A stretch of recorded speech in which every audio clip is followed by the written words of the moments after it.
You can't fix 'em just by being nice and trustworthy. You've reached Talking with Dr. Terry, 180 Seconds to a Better You, message number 45. I'm Dr. Terry Wurzbacher, and this call is dedicated to Stephen, a 40-plus year veteran firefighter who's on his way to retirement. Congratulations.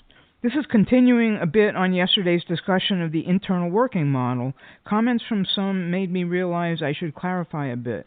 This model is not something you can easily change, no matter how nice or how caring you are. But that's not a reflection on you. It's because the model is developed in childhood and it can't change overnight. Children need attachment and nurturing or attunement.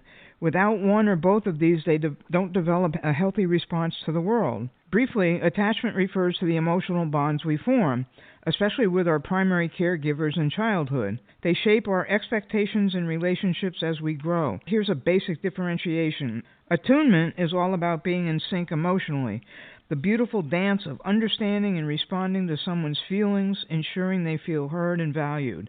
Attachment wounds have a few types, such as neglect, inconsistent caregiving, and abandonment. Attunement wounds have some common signs: feeling unheard, emotional disconnect, and lack of empathy. Until about 3 years ago, I've been so afraid of commitment, relationships, criticism, and abandonment due to feeling completely unworthy. The only emotion I ever felt was anger. Why did this happen? My parents gave me everything they could afford that I needed. They worked hard to give my brother and I the basics.